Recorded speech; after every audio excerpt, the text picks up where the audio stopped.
ओम शांति। आज के वरदान, बाप दादा की वरदान अपने मीठे बच्चों की प्रत, डेट 3 जून 2025।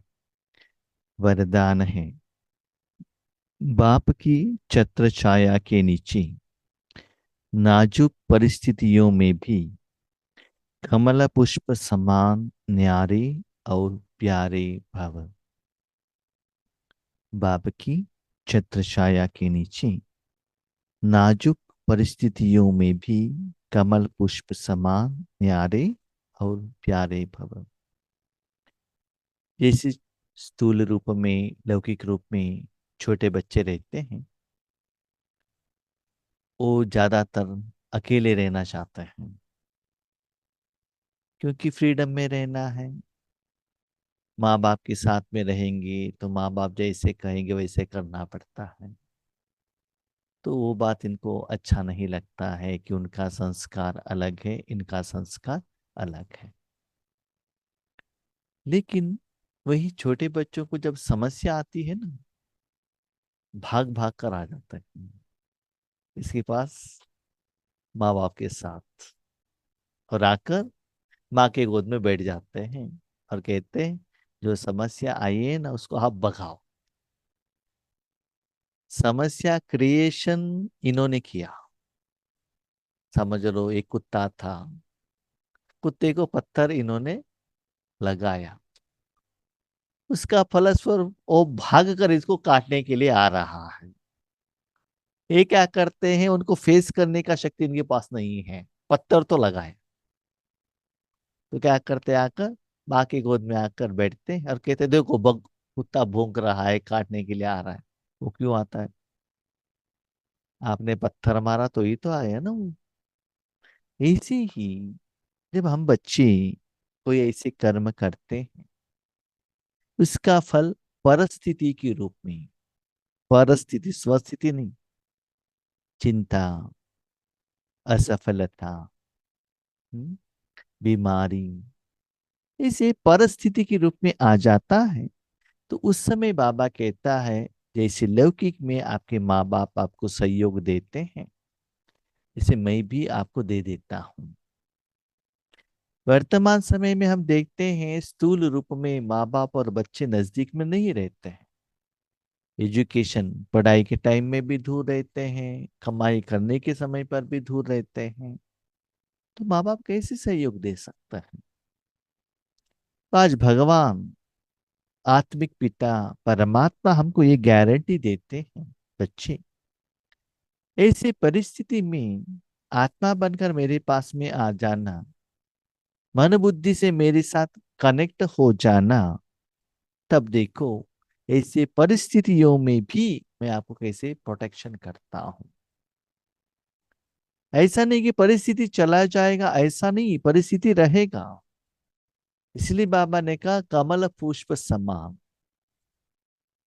कमल का फूल कहाँ रहता है? किचड़े में रहता है। रहते हुए भी कमल, वो किचड़े का असर कमल फूल के ऊपर नहीं पड़ेगा। जैसे छोटा सा बच्चा माँ की गोद में है, आगे कुत्ता है भौंक रहा है लेकिन काट नहीं सकता, क्यों? माँ ने उठाया है ना। कुत्ता माँ से डरता है, तो माया भी बाप से डरती है। आप बाबा की गोद में रहेंगे तो बाबा आपको प्रोटेक्शन करेगा। ऐसा नहीं कि आप गलती करो उसके बाद बाबा बाबा बाबा करके आ जाओ, ऐसा नहीं चलता है, सॉरी। गलती करके माँ बाप की गोद में आएंगे ना तो पहले थप्पड़ माँ बाप से मिलता है। एक बार गलती किया, आपने सॉरी पूछ लिया तो माफ हो जाएगा। बार बार गलती करो और माँ बाप के गोद में आ जाओ, ये नहीं चलने वाला है। तो बाबा कहते ऐसे परिस्थितियों में बाबा को बुलाओ, बाबा आ जाओ ना, मेरा फ्रेंड, खुदा दोस्त, बुलाओ मन से। तब देखो कैसे मैं आपको प्रोटेक्शन करता हूं और गोद में लेकर उस परिस्थिति से पार कर लेता हूं। जैसे एक छोटा सा बच्चा पैदल चलकर जा रहा है, उसके आगे एक बहुत लंबा वाला एक गटर है या कुछ जगह है वो पास नहीं कर सकता है, क्योंकि उनका पाँव थोड़े छोटे हैं ना। तो माँ की गोद में बैठेंगे तो माँ पार करेगी, पार करते हुए क्या करेगा बच्चा, और माँ की गोद से नीचे उतर लेगा। तो बाबा कहते ऐसे मत करना, सदा बाबा की गोद में रहना। ऐसे कुछ आते ही अपने मन को परमात्मा के अंदर रख देना, सेफ में। तब देखो कुछ भी नहीं होता है। माँ की गोद में रहने से ठंडी हो गर्मी हो, माँ अपने गोद में प्रोटेक्शन करती है ना, लौकिक रूप में। इसी आत्मिक रूप में जो आता है ना, इसी का जो नेगेटिव प्रभाव, उसका असर बाबा स्पिरिचुअलिटी में दे देता है। तो उससे क्या होता है, परिस्थिति का प्रभाव आपके ऊपर नहीं पड़ेगा और आप सेफ रहेंगे। संगम युग पर जब आप सेवाधारी बन करके आते हैं, तो छत्र छाया के रूप में बच्चों की सदा सेवा करते। इतना महान शक्तिशाली विभूति है बाबा, इतना शक्ति है, प्यार है बाबा के पास, फिर भी खुद को कहता है मैं बच्चों का सेवाधारी हूं। है ना। जो मैं बच्चों को हेल्प करता हूं ना, उसमें से एक पैसा कोड़ी पैसा भी नहीं लेता हूं। ना कोई फूल, ना कोई आपका मान शान, वर्णन, गायन, भजन, भोजन, मुझे कुछ भी नहीं चाहिए। मैं आपका सर्वेंट, ओबीडियंट सर्वेंट। किनको, भक्तों का नहीं कहा बाबा ने, बच्चों का कहा। क्यों जानते हैं? क्योंकि संगम युग में मेरे बच्चे ने मेरे कर्तव्य निभाने के लिए सहयोग दिया है ना, अभी दे रहे हैं ना। याद रखिएगा, सिर्फ बाबा बाबा करके आप हेल्प करेंगे तो बाबा सहयोग देने वाला नहीं है। जब बाबा को जरूरत होता है उस समय आप सहयोग देंगे। सहयोग माना और कुछ देने का जरूरत नहीं है। क्लीन एंड क्लियर मन दे दो, पवित्र मन।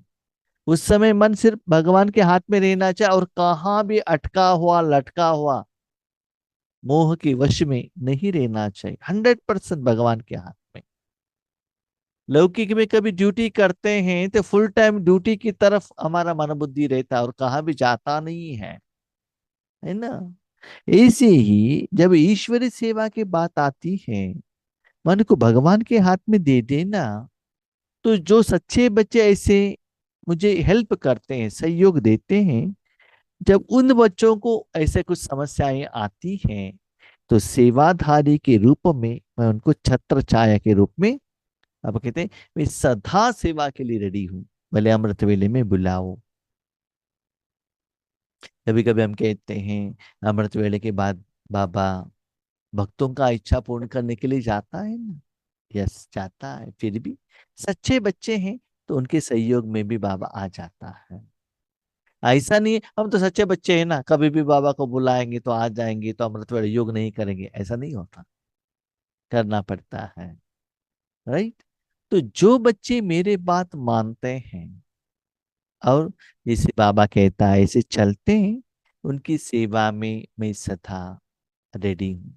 क्यों जानते हैं? जब मैंने आपको कहा बच्चे आपका मुझे जरूरत है, तो आपने सहयोग दिया है ना। तो जब आपको जरूरत हो, आपने मुझे बुलाया, मैं नहीं आऊं, इसे हो सकता है क्या? हाँ, लौकिक में हो सकता है। समझ लीजिए आप किसी को हेल्प किया, ठीक है। जब आपको जरूरत है उनको बुलाए, सॉरी हाँ हम नहीं आ सकते, हजारों रीजन देते हैं, हजारों रीजन। ऐसे है वैसे है, पति को ऐसे हो गया, बच्चों को ऐसे हो गया, तबीयत ठीक नहीं है, मौसम ठीक नहीं है, बारिश है, हजार। माना और किसी को सहयोग देने का बात आता है तो, लेकिन भगवान ऐसा नहीं है। एक सेकंड में आपके सहयोग में आकर पहुंच जाता है, लेकिन उनकी गोद में रहना, सच्चा फ्रेंड बनकर रहना, ये बहुत जरूरी है। और दिल से उनका हेल्प मांगना सबसे इंपॉर्टेंट। उनसे हेल्प मांगते लेती हो ना, उसके बाद दिल से धन्यवाद करना। हम बच्चे क्या गलती करते हैं, जब परिस्थिति आते हैं बाबा को बुलाते हैं, बाबा आ जाओ ना, और जब परिस्थिति से बाहर आ गई, बाबा ने सेफ जगह पर रख दिया, अभिमान आ जाता, मैंने किया। बाबा को भूल जाते हैं। हम्म? उस समय बाबा को रिस्पेक्ट नहीं देते हैं, थैंक यू नहीं कहते हैं। तो बाबा तो एक जड़ साधन तो नहीं है ना, वो भी तो एक चैतन्य शक्ति है। अब भले उनको फील नहीं होता है, फिर भी हमारा एक धर्म होता है कि दिल से उनको थैंक यू कहना। तो ऐसे बच्चों को वो दिल का थैंक यू सुनने के लिए बाबा बुलाते ही आ जाता है।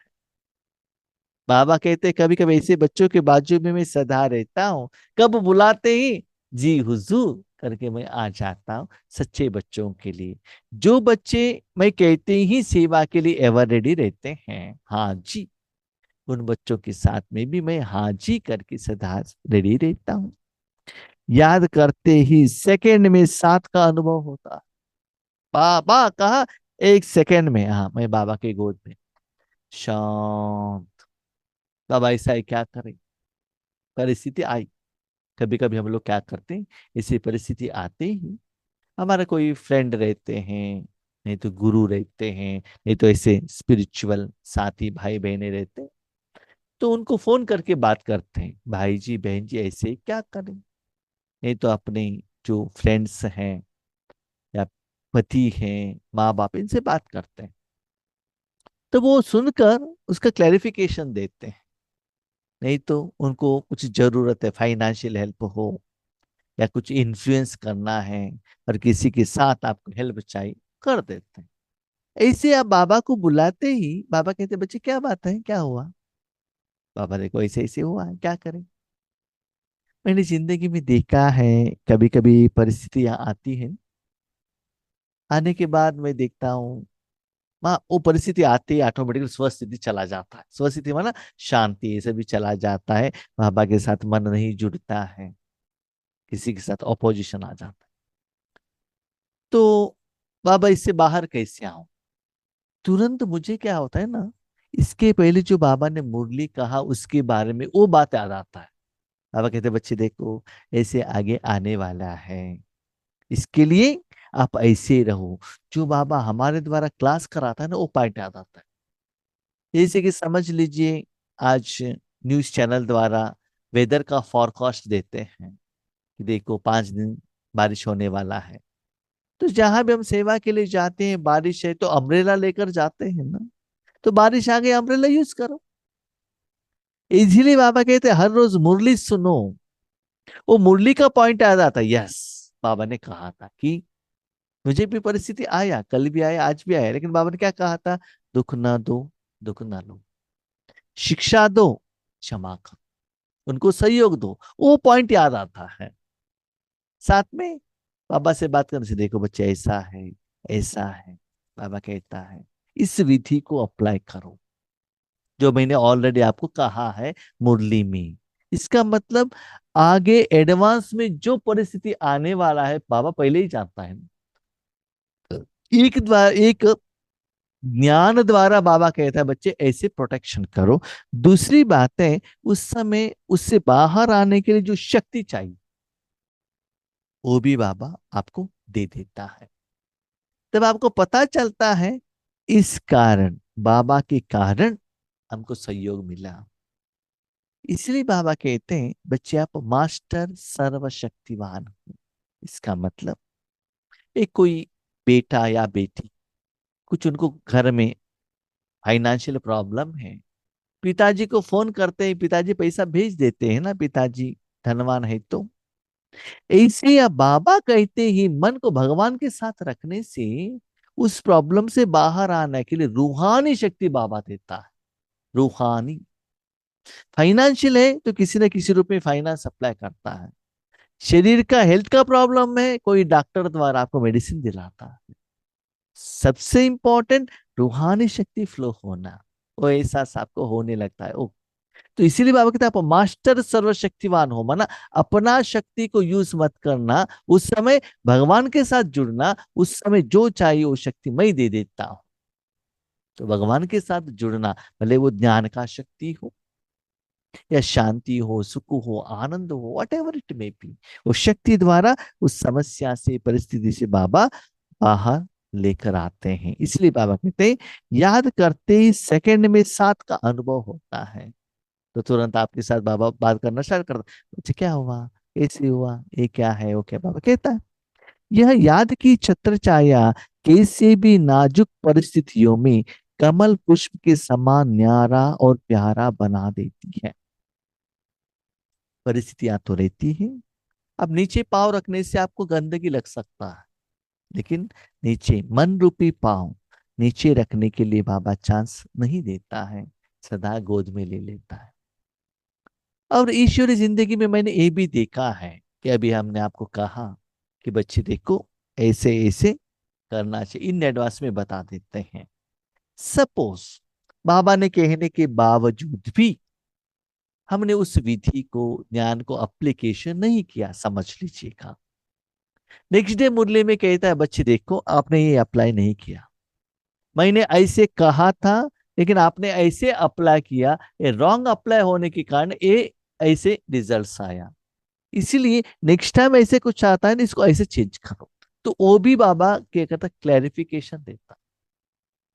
इस स्कूल में जाते ही हम जब कॉमर्स स्टूडेंट्स हैं, हमको अकाउंटेंसी सिखाते थे, बोर्ड में एक क्वेश्चन देकर उसका आंसर देते थे, उसके बाद होमवर्क दिया जाता था। अब होमवर्क करके जाते थे, कुछ गलत होते थे तो टीचर उसको करेक्शन करते थे। तो वैसे ही भाई बहनों, ये जो जिंदगी में जो समस्याएं आती है ना, उसमें इस स्पिरिचुअलिटी को हमको अप्लीकेशन करना है, तब आपको पता चलता है इसके पहले भी कोई आत्मा द्वारा, पंच तत्वों द्वारा, बीमारी द्वारा, बीमारी के रूप में जो हमको टेस्टिंग पेपर आता था, उस समय आप उसको कैसे हैंडल करते थे, और आज राजयोग द्वारा, परमात्मा द्वारा उसको कैसे आपने हैंडल किया, और उस कर्म के फल का कितना डिफरेंस हुआ। पहले भी ऐसी परिस्थिति आता था, आप राजयोग कर रहे हो अभी नहीं आ रहा, ऐसा नहीं है, और भी बहुत बहुत स्ट्रांग आएगा, लेकिन इस राजयोग का अप्लीकेशन कैसे करते हो आप। तो उससे क्या होता है ना, बहुत फास्ट उस परिस्थिति से क्या हो सकता है, आप बाहर आने का चांसेस बहुत रहता। एक बात याद रखिएगा, ईश्वर ज्ञान है ना, दूसरों को सुनाने के लिए नहीं है, अपने जिंदगी में अप्लीकेशन करने के लिए। अप्लीकेशन करने के बाद जो रिजल्ट्स है ना, वो रिजल्ट दूसरों को दे दीजिएगा। स्कूल में जाते हैं, आपको एजुकेशन मिलता है दूसरों को सिखाने के लिए नहीं, उस एजुकेशन द्वारा कमाई करो, पैसे कमाओ, और अपने रिश्तेदारों को, फ्रेंड्स को पैसा दे दो, साधन दे दो, भोजन दे दो, वो कोई एजुकेशन आपसे नहीं मांगते हैं। इसलिए बाबा कहते हैं जो भी आता है परिस्थितियां, अपने जिंदगी में अप्लाई करके देखो कितना फास्ट वहां से बाहर आते हैं। नहीं तो आपने अप्लाई नहीं किया तो क्या होता है जानते हो, महीने तक, हफ्ते तक, 2-3 दिन तक, क्यों, क्या, कब, कैसे, इतना सब करने के बाद भी हमको ये समस्या आ रहा है ना, एक क्वेश्चन की चक्कर व्यूह में आप फंस जाएंगे। उसका फलस्वरूप योग नहीं लगता है, स्थिति नहीं बनती है। स्थूल का बात नहीं मैं कह रहा हूं, आत्मा के बारे में मैं कह रहा हूं।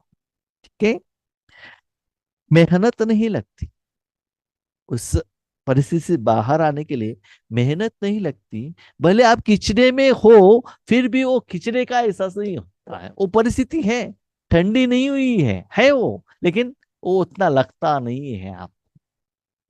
ये सब भी है ना, आपकी जिंदगी में जो सिचुएशंस होता है, उसके साथ बाबा का मुरली कंपैरिजन करते हैं ना, तब हर वर्ड, हर सेंटेंस आपको पता चलता है कि किस वर्ड आपके किस सिचुएशन के लिए बाबा कह रहा है। बाप को सामने लाने से, स्वस्थिति में स्थित होने से कैसे भी परिस्थिति परिवर्तन हो जाता। समझ लो, कोई आत्मा द्वारा आपका हिसाब किताब के रूप में वो टेस्टिंग पेपर आया, आपने इसको अप्लीकेशन करते ही, आप बिलीव नहीं करेंगे, उतना फास्ट में उस आत्मा में भी परिवर्तन हो जाता है। लेकिन हम लोग क्या करते हैं, पहले जो इससे हमारा एक फॉर्मूला रहता है ना, किसी ने कुछ कहा, हमने भी कुछ कहा, वो भी गुस्से में है, हम भी गुस्से में हैं। उन्होंने डांटा, मैंने भी डांटा। वहां मेडिसिन नहीं लेते हैं, समाधान नहीं करते हैं। वो आग लेकर आ गए, हमने पेट्रोल डाल दिया और भी ज्यादा कर दिया, और कहते हैं हम तो ठीक है। तो इसीलिए हमको बाबा ने ये सिखाया है कि स्पिरिचुअलिटी, राइट। इसलिए बाबा कहते बच्चे, एप्लीकेशन करके तो देखो, कुछ भी नहीं तो बाबा तो कह सकते हो, चुपचाप बाबा की गोद में तो बैठ सकते हो। हम ज्यादातर क्या करते हैं, खुद हैंडल कर लेकर, हम तो सीनियर है ना, बड़े हो गए हैं ना, ज्ञानी है ना, हम कमाई कर रहे हैं ना, अनुभव है ना। नो, इतना भी अनुभव हो, आपके साथ भगवान नहीं है, तो उस समस्या का समाधान नहीं मिल सकता है ना। इसलिए परिस्थिति के समय पर बाबा को यूज करके देखो। बाबा ने क्या कहा, परिस्थिति के समय पर ज्ञान का एप्लीकेशन करो, ये बाबा ने नहीं कहा। क्या कहा बाबा ने, मुझे बुलाओ, मैं शक्ति देता हूं। कभी कभी हम क्या करते हैं जानते हैं, परिस्थिति आ गई, मैं मास्टर सर्वशक्तिवान हूं। सॉरी, आप नहीं। बाबा के साथ कनेक्ट होना, और उस समय जो चाहिए वो ले लेना। आपका तबीयत ठीक नहीं है, आप डिसाइड मत करना कि मेडिसिन क्या चाहिए। डॉक्टर को फोन करो, डॉक्टर जानता है ना, उनका राय ले लो। वो जो मेडिसिन देता है वो ले लेना। तो उस समय बाबा के साथ कनेक्ट हो जाना, तो उस समय आपको फीलिंग होता है बाबा का शक्ति आ रहा है, उस कनेक्टेड आत्मा तक जा रहा है, इसके कारण वो शांत हो गया, और उस परिस्थिति से तुरंत आप बाहर आ गए। बिंदु लगाओ, आगे बढ़ते चलो। स्लोगन, बातों का पर्दा बीच में आने न दो, तो बाप के साथ का अनुभव होता रहेगा। वरदान का कंटिन्यूएशन है। ठीक है, अभी आपने बाबा को अपना समस्या बताई, ठीक है, बाबा शक्ति दे रहा है, तो चुपचाप शक्ति लेना है। हम क्या करते हैं उसके बीच में, बाबा उन्होंने ऐसे किया, ऐसे कहा, उन्होंने जो कहा ठीक है क्या, मैं तो ठीक था, उनको ऐसे क्यों करना है, बार बार वो लोग कर रहे हैं, मैं कितना भी सहन करूं फिर भी वो हमको अपोजिशन नहीं कर रहे।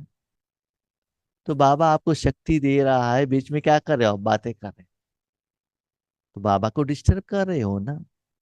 इसीलिए एक बार बाबा को कही देना, समझ में आ गया ना, डॉक्टर के पास गई, बीमारी बताया, ओके, डॉक्टर को समझ में आ गया कि आपको क्या बीमारी है, इंजेक्शन लगाया है, ड्रिप्स लगाया है, चुपचाप उसको अनुभव करो ना। बार बार क्यों कहते हो उन्होंने ऐसे किया, ऐसे कहा, वैसे कहा, वैसे कहा। ये ज्यादातर हम ये बातें हैं ना योग के टाइम पर करते हैं। योग के समय पर आपका काम क्या है, मन बुद्धि भगवान के साथ कनेक्शन में रखना, और भगवान का में जो शक्तियां हैं उसका अनुभव करना। उस समय हम बाबा से बातें करने शुरू करते हैं, सेवा के बारे में, ज्ञान की क्लैरिफिकेशन में, विचार सागर मंथन में। नो, इसमें आपने बात करना स्टार्ट कर दिया, तो क्या होता है, एक छोटा सा बच्चा माँ की गोद में बैठा है, माँ से बात कर रहा है, क्या वो माँ उनको भोजन खिला सकती है क्या, नहीं है ना। भोजन खिलाया तो भी वो टेस्ट का अनुभव कर सकता है क्या, नहीं है ना। भोजन खिला रहे तो चुपचाप भोजन खाना, टेस्ट को फील करना, बस। ऐसी समस्या कहीं, उसके बाद योग पर बैठे, या अमृत वेले नुआ शाम योग पर बैठे, उस समय मैक्सिमम अपने मन बुद्धि को चुपचाप भगवान के हाथ में दे देना, जो बाबा शक्ति देता है उसका अनुभव करना।